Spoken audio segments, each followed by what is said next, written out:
Hi friends, నా పేరు చందు. మీరు చూస్తున్నారు ఎస్ఏ తెలుగు టెక్ జోన్. ఈరోజు మనము ఎంఎస్ ఎక్సెల్ ట్యూటోరియల్స్లో ప్రాబ్లం నెంబర్ 10లో ఉన్నాం. ఓకేనా? సో ఈరోజు మనం డిస్కస్ చేసే టాపిక్ ఏంటంటే ఎంప్లాయీ పేరోల్ టేబుల్. మామూలుగా మనకి చూసుకుంటే మీరు గవర్నమెంట్ ఎంప్లాయీస్ ఉంటారు, అదేవిధంగా ప్రైవేట్ ఎంప్లాయీస్ ఉంటారు. సో వాళ్ళకి శాలరీ ఇస్తారు కదా. సో శాలరీస్ అనేవి వాళ్ళకు ఉంటాయి. కాకపోతే గవర్నమెంట్ ఎంప్లాయీకి ఎలా ఉంటుందంటే, ప్రైవేట్ ఎంప్లాయీకి గవర్నమెంట్ ఎంప్లాయీ డిఫరెన్స్ ఏంది? ప్రైవేట్ ఎంప్లాయీకి శాలరీ అనేది ఒకేసారి ఇచ్చేస్తారు, కానీ గవర్నమెంట్ ఎంప్లాయీకి అలా ఇవ్వరు. వాళ్ళకి పిఎఫ్లని, ఐటీ రిటర్న్స్ అని, ప్లస్ ఎల్ఐసి కట్టింగ్స్ అని, అవన్నీ పోగా మిగిలిన అమౌంట్ అనేది వాళ్ళకి ఇస్తారు. సో ఇవన్నీ కూడా మనకి ఎక్సెల్ షీట్లో ఎలా క్యాలిక్యులేట్ చేస్తారు అనే దాని గురించి మనం వీడియోలో డిస్కస్ చేద్దాం. సో టాపిక్లోకి వెళ్ళే ముందు మీరు ఛానల్ కానీ ఫస్ట్ టైం కానీ విజిట్ చేసినట్లయితే ఇక్కడ రెడ్ కలర్ సబ్స్క్రైబ్ బటన్ ఉంటుంది, దీన్ని క్లిక్ చేసి సబ్స్క్రైబ్ చేసుకోండి. అదేవిధంగా పక్కన ఉన్న బెల్ ఐకాన్ క్లిక్ చేసి యాక్టివేట్ చేసుకోండి, ఎందుకంటే నేను ఏ వీడియో పెట్టినా మీకు నోటిఫికేషన్ వస్తుంది. ఓకేనా? సో అదేవిధంగా లేదనుకుంటే మీరు www.satelugutex.com వెళ్ళినా కూడా మీరు మన వెబ్సైట్లోకి వెళ్తే మనకి ఇక్కడ వీడియోస్ అనేవి మీరు కోర్సెస్ వైజ్గా మీరు ఏ కోర్స్ కావాలంటే ఆ కోర్స్ చూడొచ్చు. అదేవిధంగా మీరు ఏదైనా కోర్సెస్ పర్చేస్ చేయాలనుకుంటే కోర్సెస్ మీరు పర్చేస్ చేయొచ్చు. ఓకేనా? సో ఇంకేమవుతుంది లేదంటే టాపిక్లోకి వెళ్ళిపోదాం. సో చూడండి, first of all employee payroll table. ఇక్కడ ఒక ఎంప్లాయీ నెంబర్ ఇచ్చాను, అదేవిధంగా ఎంప్లాయీ నేమ్ ఇచ్చాను, చందు. ఓకేనా? తన యొక్క బేసిక్ శాలరీ ఎంత ఉంది? 30,000 అనమాట.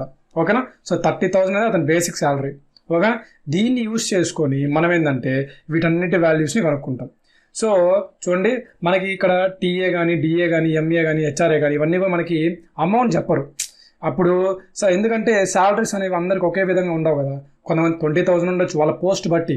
కాబట్టి పోస్ట్ బట్టి శాలరీస్ ఉంటాయి కాబట్టి వాళ్ళు ఇలా చెప్పేస్తారు అనమాట.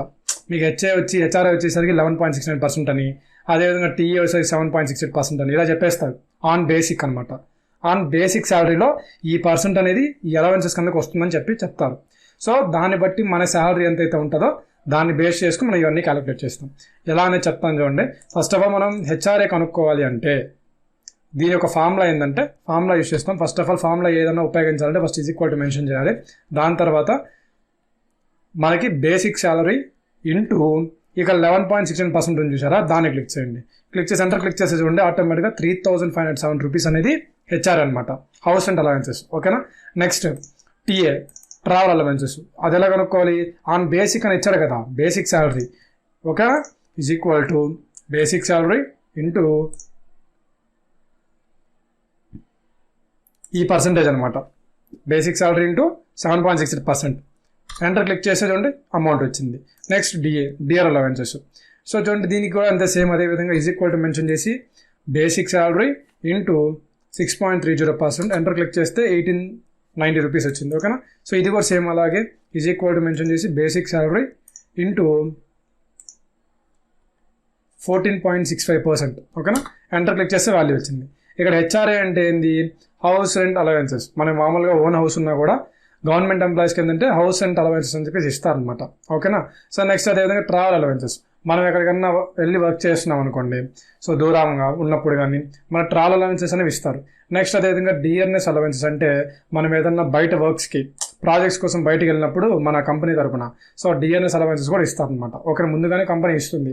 నెక్స్ట్ అదేవిధంగా మెడికల్ అలవెన్సెస్, మనకి ఏదైనా బాగాలేకపోయినా సో దానికోసమే ముందు ఏంటంటే మనకు ఆ కంపెనీ అనేది కొంచెం ఈ యొక్క అలవెన్సెస్ అనేవి ఇస్తుంది అనమాట. సో అమౌంట్ అనేది ఇవి. ఓకేనా?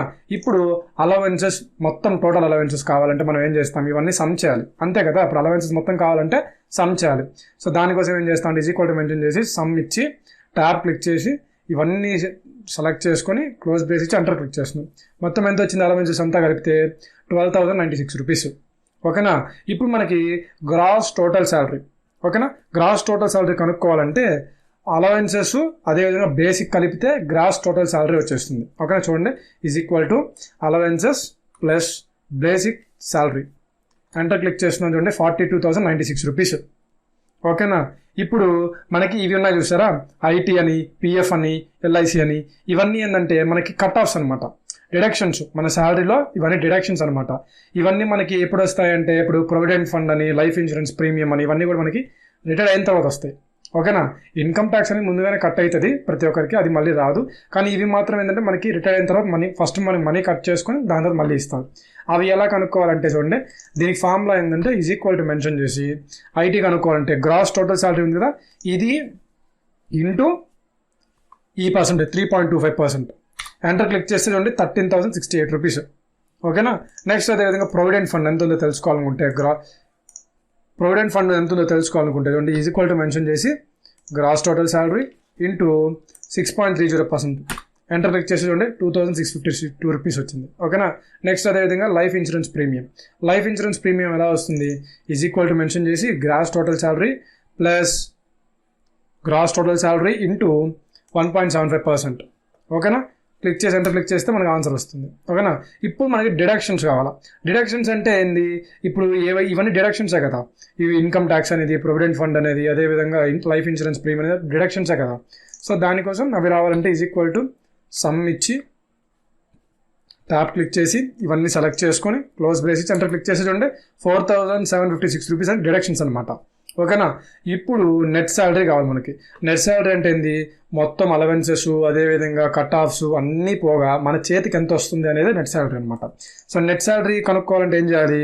గ్రాస్ టోటల్ శాలరీ ఉంటుంది కదా, ఇది మైనస్ బేసిక్ శాలరీ తీసేసాం అనుకోండి, మన శాలరీ అనేది వచ్చేస్తుంది. ఎలాగో చూపిస్తుంది చూడండి. Is equal to gross total salary ఉంది కదా, so gross total salary minus deductions is equal to చేసాం అనుకోండి. చూడండి మన టోటల్ శాలరీ అనేది 37,339 రూపీస్ అనమాట. ఓకేనా. సో ఈ విధంగా మనం ఏంటంటే ఒక ఎంప్లాయీకి సంబంధించిన డేటాని వాళ్ళ యొక్క అలవెన్సెస్ అన్నీ కలుపుకొని ప్లస్ అదేవిధంగా అలవెన్సెస్ అనేవి యాడ్ చేస్తారు. మళ్ళీ అదేవిధంగా మీకు సెకండ్ పార్ట్లో ఏంటంటే డిడక్షన్స్ అని చెప్పేసి కట్టుకో చేస్తారు అమౌంట్ అనేది. ఓకేనా. సో అవన్నీ కట్ ఆఫ్స్ పోగా లాస్ట్ వచ్చిన అమౌంట్ మనకి నెట్ శాలరీ అవుతుంది. ఆ నెట్ శాలరీ అనేది ఈ విధంగా కనుక్కుంటాం అనమాట. ఇవన్నీ ఎలా కనుక్కున్నాం మనము?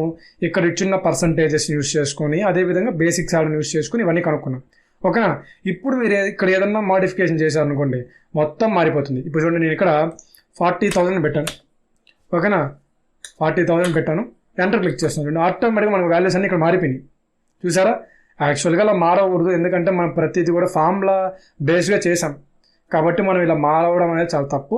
కాకపోతే మీకు చూపిస్తా అంటే ఇక్కడ ఏదైనా మాడిఫికేషన్ జరిగిందంటే ఆటోమేటిక్గా మీకు వాల్యూస్ అనేవన్నీ కూడా మారిపోతాయి. ఓకేనా. సో ఈ విధంగా మనకి ఏంటంటే ఈ టేబుల్ని అయితే బిల్డ్ చేస్తాం. ఇలా మన టాపిక్ అయితే ఇది గైస్. ఈ వీడియో నచ్చింది అనుకుంటున్నాను. నచ్చితే ఒక లైక్ చేయండి. మీకు ఇంకా ఏదైనా డౌట్స్ ఉంటే కింద కమెంట్ సెక్షన్లో కమెంట్ చేయండి. ఈ వీడియో నేను ఇస్తున్న లైక్స్ టార్గెట్ వచ్చేసరికి 1000. సో చూద్దాం ఎంతవరకు రీచ్ అవుతుంది అనేది. ఇంకా మీకు ఎంఎస్ ఆఫీస్ కోర్స్ని పర్చేస్ చేయాలనుకుంటే కింద లింక్స్ ఉన్నాయి, అక్కడ కాంటాక్ట్ అవ్వండి, ఈ కోర్స్ని పర్చేస్ చేయండి. సో మళ్ళీ మంచి వీడియోతో మళ్ళీ మేము ముందుంటాను. అంతవరకు thank you. Have a nice day.